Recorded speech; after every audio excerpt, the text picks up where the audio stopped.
받겠습니다. 오늘 우리가 살펴볼 하나님의 말씀은 사도행전 9장 8절과 9절 두 구절입니다. 사도행전 9장 8절과 9절입니다. 사도행전 9장 8절과 9절 말씀 제가 봉독해 드리겠습니다. 사울이 땅에서 일어나 눈은 떴으나 아무것도 보지 못하고 사람의 손에 끌려 다메섹으로 들어가서 사흘 동안 보지 못하고 먹지도 마시지도 아니하니라. 네. 자, 지난 두 주에 이어서 우리 오늘도 나중에 바울로 불려지는 이 사울이 예수님을 만난 바로 그 순간에 대해서 함께 잠시 말씀을 나누도록 하겠습니다.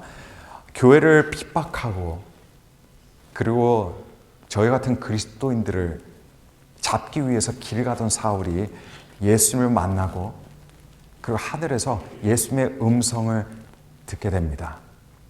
근데 그게 다 아니었어요. 예수님의 영광의 빛을 보는데 그 영광의 빛이 너무 밝아서 사울의 눈이 멀어버리고 말았어요. 앞을 볼 수가 없게 됐던 겁니다. 여러분, 사실 이런 경험은 우리 구약과 신약 통틀어서 사울이 유일합니다. 이런 경우가 없었어요. 하지만 이것이 예상치 못한 일이었었냐? 아닙니다. 전혀 생각하지 못했던 일이었냐? 아니었어요. 왜냐하면 이 자세한 것도 바로 하나님의 뜻과 섭리 가운데서 하나님의 계획 가운데 이루어진 일이었습니다. 여러분, 8절 말씀 첫 구절이었는데 제가 봉독해드리는 그 말씀 거기 보니까 이렇게 기록합니다. 사울이 눈은 떴으나 그러나 아무것도 보지 못하고. 눈은 떴어요. 그러나 아무것도 보지 못했습니다. 여러분, 물론 이 표현이 지금 현재 사울의 표현, 사울의 현실의 표현이기도 하지만 사실은 지난 약 30년 동안 살아왔던 사울의 인생이었습니다. 눈은 떴지만 아무것도 보지 못하고 살아왔던 인생이 누구의 인생이었습니까? 바로 사울의 인생이었습니다.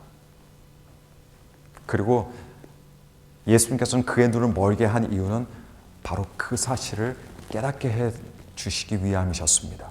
이제까지 눈은 뜨고 살았지만 아무것도 보지 못했던 인생이 바로 너의 인생이었어. 그게 바로 너의 삶이었어. 주님께서는 이 사실을 가르쳐 주신 겁니다. 또 두 번째로 예수님께서 육신의 눈을, 사울의 육신의 눈을 잠시 멀게 하셨는데 두 번째 이유는 바로 그의 육의 눈을 닫아주심으로 영의 눈을 열어주시기 위함이었습니다. 사울은 3일 동안 아무것도 보지 못했어요. 근데 사울이 그 3일 동안 깨달은 것이 무엇이었냐면 육신의 눈이 중요한 게 아니라 영혼의 눈이 중요한 것이구나라는 것을 깨닫게 됩니다. 여러분, 육신의 눈으로만 사는 삶은 어떤 삶일까 생각해 보신 적 있으십니까? 육신의 눈으로만 사는 삶. 육신의 눈으로만 사는 삶은 당연히 그 삶은 육의 삶이 될 수밖에 없습니다. 이런 사람은 뭘 생각해도 육의 생각만 할 수밖에 없어요. 판단을 해도 육의 판단만 할 수밖에 없습니다. 이게 바로 육의 삶입니다. 육의 눈으로만 보고 살아가는 사람들은 육의 삶만 살아갈 뿐이에요. 이런 육의 삶을 살면 여러분, 하나님의 뜻을 절대로 알 수가 없습니다. 하나님의 그 높으시고 그 아름다운 뜻, 그 거룩하신 뜻을 절대로 분별할 수가 없어요. 게다가 그걸 분별할 수 없으니까 하나님의 선하신 뜻대로 살아갈 수가 없는 거예요. 왜냐하면 지극히 육적이고 인간적으로만 살아가기 때문에 그렇습니다. 하나님의 사람은, 여러분, 하나님의 사람은 영의 눈으로 살아가야 되는 겁니다. 영의 눈으로 살아가야 돼요. 여러분, 영의 눈으로 산다는 것은 특별히 다른 것이 아닙니다. 굉장히 어렵게 들릴 수 있어요. 좀 혼동스럽게 느껴질 수도 있습니다. 하지만 여러분, 영의 눈으로 살아간다는 것은 어떤 소수의 영적 능력이 큰 사람들만 영의 눈으로 살아가는 것이 아니에요.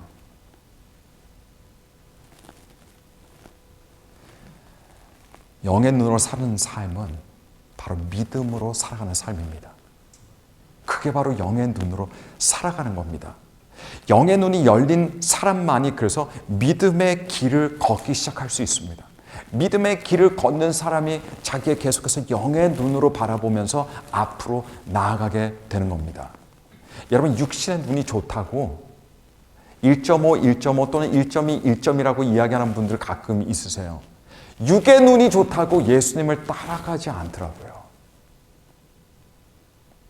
예수님을 볼 수 없더라고요. 오히려 그 좋은 육의 눈으로 세상의 아름다운 것들만 보더라고요. 그리고 거기에 현혹돼서 살아가더라고요. 여러분, 다리가 튼튼하다고 예수님께로 걸어갈 수 있는 게 아니에요. 내 다리가 좋다고 빨리 뛸 수 있다고 건장한 다리라고 해서 예수님 뒤를 쫓아가는 게 아니더라고요. 오히려 그 다리로 어디를 가요? 세상의 불구덩이 속으로 뛰어들어갑니다. 여러분, 머리가 좋다고 예수님 뜻을 분별하고 예수님을 따를 수 있는 것도 아니더라고요. 머리가 좋은 사람들, 그리고 자기 머리만 믿는 사람들은 머리로 일평생 계산만 하다가 결국은 단 한 번도 믿음으로 살아가지 못해요. 뭐든지 앞뒤가 맞아야 되는 거예요. 그러다 보니까 믿음이 있을 여지가 없다는 이야기입니다. 여러분, 하나님의 사람은 믿음의 사람이어야 돼요. 내가 지금 보이는 것에 연연하지 않는 사람, 인간적으로 내 마음속으로 다가오는 내 느낌과 내 기분에 휘둘리지 않는 사람. 왜냐하면 그게 믿음의 삶이기 때문입니다. 믿음을 잃어버리면 기독교는 그냥 종교예요. 믿음이 사라지면요, 기독교는 자신을 위해 존재하는 인간의 종교만 될 뿐입니다. 믿음이 없으면 아무것도 아닙니다. 그래서 하나님의 사람은 반드시 어떤 사람입니까? 믿음의 사람이어야 되는 거예요. 믿음으로 예수님을 따릅니다. 다른 걸로 예수님을 따르는 게 아니에요. 믿음으로 예수님 말씀 안에 거하는 거예요. 믿음으로 성령님을 매일매일 인정하고 성령님과 동행하는 겁니다. 믿음으로 예수님께서 주시는 평강을 얻는 거예요. 믿음으로 하나님의 축복을 누리고 나중에 완성될 하나님의 나라에 들어가게 됩니다. 믿음으로. 모든 것이 믿음입니다. 성도는 믿음으로 예수님과 연결이 되는 거예요. 반면에 세상의 것들로부터 끊어지게 됩니다. 그게 성도의 삶이에요. 온갖 첨단 기술의 회사들이 옹기종기 모여 있는 곳이 있습니다. 세계적인 기술 혁신의 상징이 되는 곳이 바로 미국 캘리포니아 주에 있는 실리콘밸리입니다. 그런데 이 실리콘밸리 안에서도 최고 부유한 지역에 굉장히 좋은 유명한 한 사립학교가 있습니다. 근데 그 사립학교가 가지고 있는 독특한 교육 방식이 있어요. 다른 것들은 다 비슷비슷합니다. 하지만 이 부분에서는 다른 학교들과 큰 차이를 보여요. 그게 뭐냐라고 할 때 그 학교는요, 학생들에게 과제를 주거나 공부를 시킬 때 절대로 인터넷을 사용하지 못하게 한다는 거예요. 여러분, 거기에 반해서 다른 일반 학교들은 어떻습니까? 초등학교 때부터 아이들 인터넷을 가르쳐줘요. 인터넷을 찾아오라고 숙제를 내줘요. 저희 아이들도 어릴 때 그런 숙제를 가지고 와서 인터넷을 찾아서 해가던 그런 숙제, 지금도 기억이 납니다. 하지만 이 학교는 인터넷을 하지 못하게 합니다. 영국의 런던에도 이런 비슷한 학교가 있어요. 근데 이 런던에 있는 학교는 한술 더 듭니다. 12세 미만의 학생들은요, 아예 TV 시청을 할 수가 없어요. 그게 룰이에요. 12세까지는 TV를 못 봐요. 영화는 12세 지나면 이제 TV를 볼 수 있는데 영화는 14세까지도 볼 수가 없어요. 그러다가 인터넷은요, 16세까지 접근도 못하게 되어 있습니다. 이게 이 학교의 룰이에요. 부모들은요, 학생들을 집어넣을 때 거기다 서약을 해야 되는 거예요. 그리고 덩달아서 학교에서 또 요구하는 게 뭐냐? 학부모들도 똑같이 그렇게 하도록 요구를 합니다. 서약을 받아요. 자기의 자식이 12살 미만이면 TV 보고 싶어도 못 봐요. 보려면 딴 데 가서 봐야 됩니다. 부모가. 14세 미만이면 부모가 집에서 영화도 못 봐요. 자기 자녀가 16세 미만이면 인터넷을 할 수가 없어요. 그걸 서약하고 들어가는 학교가 바로 영국에 있는 한 사립 학교입니다. 자, 여기서 이 사람들이 어떤 생각을 하고 있는 거냐면요, TV보다는 영화가 더 위험하고, 영화보다는 또 뭐가 더 위험하다? 인터넷이 더 위험하다라고 하는 이런 생각을 가지고 있습니다.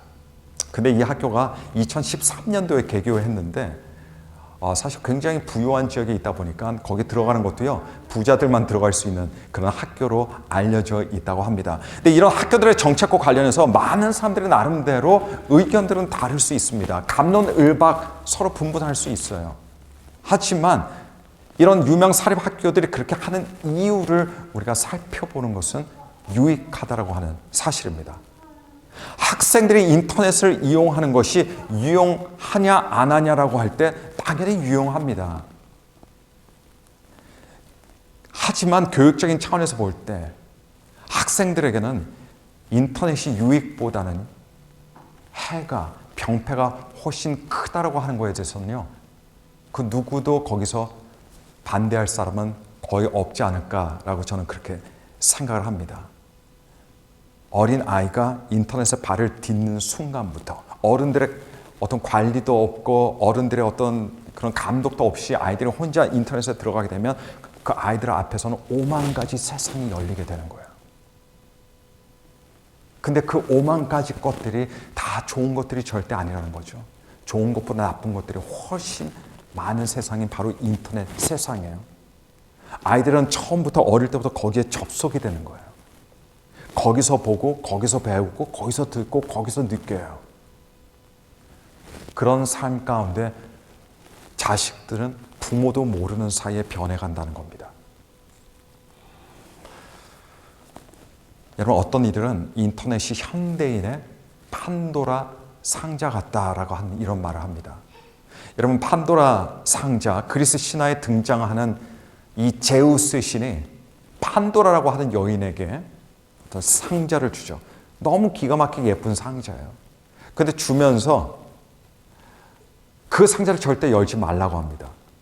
그래서 판도라라는 여인은 그 상자를 받아 들고 처음에는 안 열었는데 너무 궁금한 거예요. 그 안에 뭐가 있는지.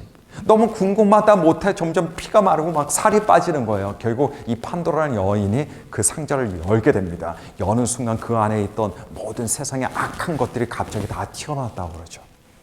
그리고 그 상자에 유일하게 남아있던 것이 무엇이냐라고 할 때 희망 하나만 남고 나머지 세상의 더러운 것들, 악한 것들은 다 튀어나와서 이 세상이 이렇게 악해졌다라고 나름 신화에 따른 설명이 여기에 판도라 상자에 나옵니다. 근데 여러분, 정말 인터넷 세계는 판도라 상자와 비슷한 거예요. 뚜껑만 열잖아요.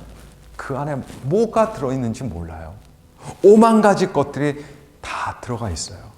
인터넷 문은 참 위험한 문이에요.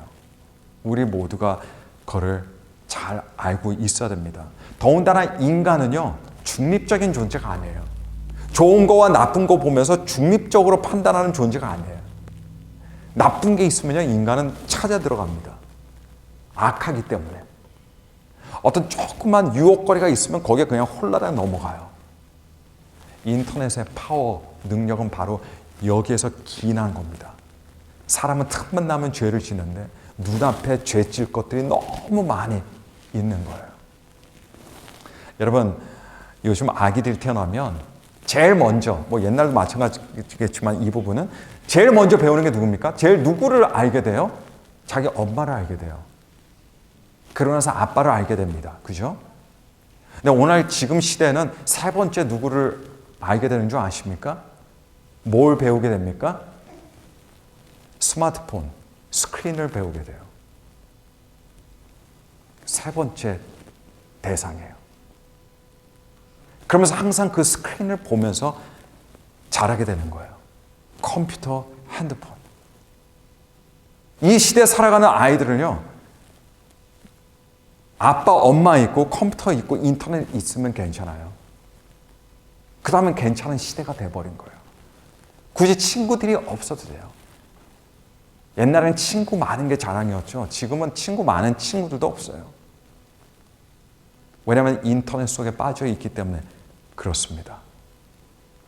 옛날 시대는 아이들이 함께 뛰어노는 놀이터가 참 소중하고 중요했어요. 근데 지금 그 놀이터는 이제 아이들, 인터넷 세계가 아이들의 놀이터예요. SNS가 아이들의 놀이터가 되었습니다. 근데 어른들도 크게 다르지 않죠. 어른들도 스마트폰으로 영화를 보고, 스마트폰으로 TV를 보고, 뉴스를 보고, 게임을 하고, 그리고 거기에 중독되어 갑니다. 어른들도 마찬가지예요. 여러분, 성인이, 물론 청소년도 마찬가지지만 요즘 사람들은요, 자기가 외로울 때, 힘들 때, 괴로울 때, 불안해서 뭐 어쩔 줄 모를 때 뭘 하는 줄 아십니까? 누굴 먼저 찾는 줄 아세요? 스마트폰을 먼저 보는 거예요. 그러면서 자기 마음을 달랩니다. 그러면서 자기 아픔을 잃어버리고 골칫덩어리 같은 것들을 잊어버려요. 그러면서 시간은 정말 많이 거기다 사용하게 되는 거죠.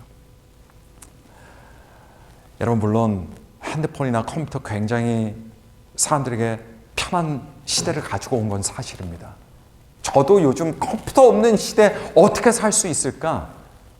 저조차도 그런 생각이 듭니다만, 컴퓨터 있고 없고가 문제가 아니라 지금 시대는 사람들은 어떤 시대냐면 컴퓨터 그 스크린 있죠? 핸드폰 스크린에 보는 시대가 아니라 갇혀버린 시대예요. 그림 하나 보여드리겠습니다. 사실 우리 아이들이 스마트폰을 하고 뭐 우리들도 하지만 사실은 거기에 갇혀있는 사람들이 얼마나 많은지 몰라요. 자기는 재밌게 하지만 자기의 영혼은 거기서 웁니다. 자기의 영혼은 점점 죽어가요. 자기 정신은 점점 말라가요. 대인관계는 점점 파괴됩니다. 스크린 속에서 모든 걸 다 하게 돼요. 여러분, 사람이 말세라고 하면요, 말세라고 할 때 어떤 환난과 핍박 같은 걸 사람들이 많이 생각하는데, 물론 환난과 핍박이 말세의 징표이기도 합니다. 하지만 여러분, 컴퓨터와 인터넷에 정신과 영혼이 붙잡혀 있는 이 스크린 안에 갇혀버린 것도 이건 말세의 현상이라고 저는 그렇게 봅니다. 여러분, 말씀 한 부분 제가 소개해드립니다. 신명기 6장 4절부터 8절 말씀인데 한번 같이 보실까요, 여러분? 거기에 말씀 보니까 앞에 보시면 나오시겠지만, 이스라엘에 들으라. 우리 하나님 여호와는 오직 유일한 여호와시니 너는 마음을 다하고 뜻을 다하고 힘을 다하여 내 하나님 여호와를 사랑하라. 오늘 내가 내게 명하는 이 말씀을 너는 마음에 새기고 내 자녀에게 부지런히 가르치며 집에 앉았을 때든지 길을 갈 때든지 누워있을 때든지 일어날 때든지 이 말씀을 강론할 것이며 너는 또 그것을 내 손목에 매어 기호를 삼으며 내 미간에 붙여 표로 삼고라고 되어 있어요. 근데 여러분, 재밌는 거는 뭐냐면요, 지금 현상은 이 말씀과 완전히 반대로 가는 시대라는 거예요. 사람들이 길을 갈 때든지 앉아있을 때든지 누워있을 때든지 무엇을 할 때든지 성경 말씀을 가까이 하는 시대가 아니라 다 핸드폰을 가까이 하는 시대예요. 스크린 속에 갇혀있는 삶입니다. 근데 여러분, 핸드폰에 의존적이고 거기에 갇혀있는 인생의 특징은요, 절대로 그리스도인다운 인생을 살 수가 없는 거예요. 절대로 그리스도인들이 걸어가는 그 길을 걸어갈 수 없다는 겁니다. 왜냐하면 이런 사람들은 어떤 사람이냐면 세상에 접속이 되어 있는 사람이기 때문에 그래요. 접속이 되어 있어요. 연결이 되어 있어요. 자기는 안 그런 것 같죠? 하지만 아주 깊이 연결이 되어 있습니다. 그래서 뽑혀지지가 않는 거예요. 하나님의 사람은 세상이 아니라 하나님 나라에 접속이 되어 있어야 됩니다. 하나님 나라의 로그인이 되어 있어야 되는 거예요. 성도는 바로 그렇게 하나님의 말씀에 붙잡혀서 살아가는 사람들이 되어야 되는 겁니다. 여러분, 다시 말씀드립니다만 오해는 하지 마시길 바랍니다. 저는 컴퓨터가 나쁘다고 말씀드리는 게 아니에요. 핸드폰이 악하다고 말씀드리는 것이 아닙니다. 하지만 여러분, 그거는 사탄이 종종 굉장히 자주 함정으로 사용하고 있다, 미끼로 사용하고 있다는 사실을 여러분 경각심을 가지고 기억하셔야 되는 줄로 믿습니다. 여러분들의 생각, 여러분의 감정, 여러분들의 기분이 지금 어디에 접속이 되어 있는지, 어디에 연결이 되어 있는지 항상 살펴보시길 바랍니다. 하나님 나라에 접속이 되어 있는지, 하나님 나라의 사고대로 그래서 사고하는지, 하나님 나라의 생각대로 생각을 하고 있는지, 아니면 세상 사람들에 따라 생각하고 사고하고 있는지, 어디에 접속되어 있는지 살펴보아야 될 줄로 믿습니다. 여러분, 성경에 용두삼이 인생을 산 사람이 한 명 있어요. 바로 솔로몬입니다. 솔로몬은 처음에는 말 그대로 용처럼 날아오르던 비상하던 그런 사람이었어요. 이 사람은 참 빛이 난 그런 초반의 인생을 살았던 사람입니다. 하나님의 얼굴을 구했습니다. 하나님에 대한 믿음을 가지고 살았어요. 하나님께 지혜를 구해서 그 받은 지혜대로 자기의 왕직을 수행하며 살았어요. 그랬더니 부유해지고 풍성해지고 하나님의 은혜가 넘쳐났습니다. 그런데 이런 솔로몬도 인간인지라 실수를 하죠. 실수인데 어떤 실수였냐면, 물론 이해는 됩니다. 정치 외교적으로 왕이다 보니까 정략적인 결혼을 할 수도 있을 것 같아요. 다른 이방 나라 여자들을 데리고 온 거예요. 다른 공주들과 결혼을 한 겁니다. 나라를 굳건하게 하기 위해서, 우방을 맺기 위해서. 근데 문제는 뭐냐면 그 이방 여인들이 쓰레기들을 가지고 왔다는 이야기예요. 우상들을 가지고 왔습니다. 솔로몬은 처음에 괜찮겠지, 난 괜찮아라고 생각했겠죠. 하지만 영향에서 괜찮은 사람은 아무도 없습니다. 거기 조금씩 물들어가고 영향을 받게 됩니다. 나중에 어떻게 됐습니까? 솔로몬은 여인들을 통해서 세상에 접속이 되어버리고 말았습니다. 세상과 연결이 되고 말았어요. 그리고 하나님과의 접속이 끊어져 버리고 말았습니다. 하나님의 뜻, 하나님과 멀리하게 되고 이방 여인들, 이방의 풍습, 이방의 문화, 이방 우상들을 가까이 하며 살게 됐습니다. 이게 바로 솔로몬의 나중의 삶이었어요. 말 그대로 솔로몬은 하나님 나라에서 점점 로그아웃이 되고 이 세상의 로그인이 돼서 세상에 접속돼서 세상 사람으로 살아가게 된 겁니다. 이게 바로 솔로몬의 용두삼이 인생입니다. 하나님 나라에 접속이 될 때는 하나님 말씀 안에서 진리 가운데서 비상하며 나라가 오를 수 있어요. 어떤 환난이 오든 어떤 어려움이 오든 어떤 곤란이 오든 극복할 수 있습니다. 하지만 세상에 접속이 되어버리고 말면 그 다음에는 다 똑같게 되는 거예요. 세상 사람들과 달라지는 게 없어지는 겁니다. 하나님께서 사울의 눈을 멀게 하셨습니다. 그리고 그가 예수님을 만나고 눈이 멀어서 육체 눈으로 아무것도 보지 못하던 그 순간이 어떤 순간이었냐? 사울이 세상에 로그아웃이 되던 순간이었어요. 접속이 끊어지는 순간이었습니다. 세상과. 그리고 자기가 아무것도 보지 못하는 그 3일 동안의 시간은 하나님 나라에 접속이 되고 예수님께로 로그인이 되는 그런 기간이었습니다. 여러분, 우리가 어디에 연결이 되어 있는지, 우리의 정신이 어디에 무엇을 먹고 살고 있는지, 우리의 영혼이 어떤 영향을 받고 살고 있는지 항상 살필 수 있어야 됩니다.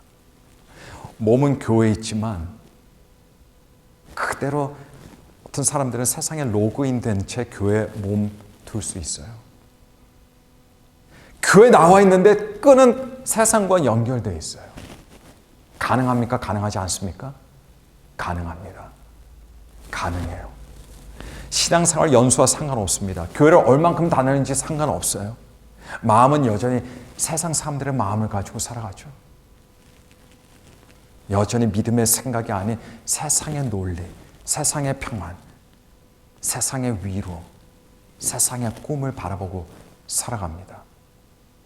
충분히 가능합니다. 초대교회 때, 그 초대교회 때도 그런 현상이 있었어요.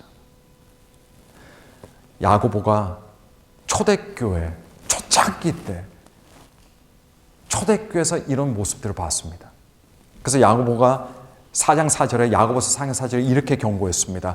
가늠한 여인들아, 세상과 벗된 것이 하나님과 원수됨을 알지 못하느냐. 그런즉 누구든지 세상과 벗이 되고자 하는 자는 스스로 하나님과 원수가 되는 것이니라.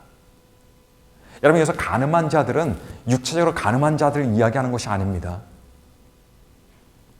세상과 가늠한 사람들입니다. 세상을 좋아하고 세상을 즐기는 사람들이에요. 세상에 그대로 로그인되어 있는 사람, 세상에 접속되어 있는 사람들입니다. 세상과 연결된 줄과 고리를 끊어야 됩니다. 회심의 순간은 세상의 작별을 고하는 순간이에요. 작별을 고하는 순간입니다. 그게 그렇게 멋있는 거예요. 여러분, 회심의 순간은 내가 예수님을 알게 되고 예수님을 따르겠습니다 하고 따르는 거 정말 아름다워 보이죠? 동시에 멋있는 장면이 나오는데 어떤 장면이냐? 기존의 세상과 작별을 고하는 거예요. 나 이제 너랑 더 이상 친구하지 않겠다. 이런 멋있는 모습이 연출되고 만들어지는 것이 회심의 순간입니다. 소돔과 고모라에 살던 롯이 천사들에게 경고를 받았습니다. 하나님께서 소돔과 고모라를 심판하시겠다는 경고를 받았어요. 롯은 자기 가족들을 데리고 나가죠. 얼른 피합니다. 롯의 아내도 뒤따라가요. 몸은 피했지만 롯의 아내는 여전히 세상에 로그인이 되어 있었어요. 세상에 접속이 되어 있었어요. 그래서 뒤를 돌아보네요. 그리고 소금 기둥으로 그렇게 함께 소돔과 고모라 사람들과 함께 멸망당한 것을 우리가 볼 수 있습니다. 몸은 나았지만 마음은 그대로 소돔과 고모라에 연결되어 있었기 때문에 그렇습니다. 출애굽 이후 이스라엘 백성이 애굽을 나오기는 했지만 몇 번이나 계속 뒤를 돌아보는 거예요. 돌아보고 또 돌아보고 또 돌아보고, 그리고 하나님을 계속 시험합니다. 그들은 분명히 자유인이 되었어요. 애굽에서 분명히 나왔습니다. 그들은 이제 노예 신분이 아닙니다. 그런데 그들 마음은 여전히 애굽에 접속이 되어 있었어요. 애굽에서 로그아웃이 되지 못했어요. 계속 애굽의 미련을 갖고 있었습니다. 결과 출애굽 세대는 두 사람을 제외한 모든 사람들이 40년 광야 생활에서 다 멸망당할 수밖에 없었다는 것을 우리는 기억해야 됩니다. 롯의 아내나 이스라엘 백성은 세상의 끈을 끊지 못했어요. 당연하다는 듯이 그 세상의 기쁨과 미련을 가지고 살았습니다. 오늘날도 여러분 얼마나 그런 유혹들이 많습니까? 교회에서 교회 방식대로 살고 세상의 방식대로 같이 연명하는 것, 같이 살려고 하는 것, 그런 현상들이 얼마나 많습니까? 하지만 하나님 나라에 그런 사람들을 위한 자리는 없습니다. 그런 사람들을 위한 자리는 없습니다. 둘 중에 하나입니다. 세상 사람이 되냐, 하나님의 사람이 되냐. 둘 중에 하나예요. 세상의 생각대로 내가 따라 살아갈 것이냐, 하나님의 생각대로 따라갈 것이냐. 둘 중에 하나입니다. 여러분, 사울은 교회 핍박자요, 박해자로서 살아갔지만, 하지만 예수님을 만난 순간, 예수님의 영광을 본 순간, 예수님의 음성을 들은 순간 그 사람은 이제 완전히 바뀌게 됐어요. 그때부터 이제 성령님의 인도를 받으며 살아가게 됐습니다. 세상에서 로그아웃이 되었다는 얘기예요. 눈이 먼 순간 그토록 깊게 두껍게 단단하게 세상에 접속되어 있었지만 그 한순간에 예수님을 만난 순간 더 이상 세상에 접속되지 않고 이제 하나님 나라에 접속되어서 하나님 나라의 로그인이 되어서 예수님의 사람으로 살아가게 된 것을 볼 수가 있는 겁니다. 여러분, 세상에 아직 로그인이 되어 있다면, 로그인 상태로 남아있다면 로그아웃 시키시길 바랍니다. 세상을 등지셔야 돼요. 세상을 등지지 않고 하나님 나라를 향해 걸어갈 수 없는 겁니다. 내가 가는 방향, 하지만 내 등이 보여지는 방향, 반드시 거기에는 다른 것들이 있습니다. 세상에 등을 지고 하나님 나라에 접속되어서 예수님의 생각을 가지고 믿음으로 살아가시는 저와 여러분들이 되시기를 예수 그리스도 이름으로 간절히 축복하고 축원합니다. 우리 함께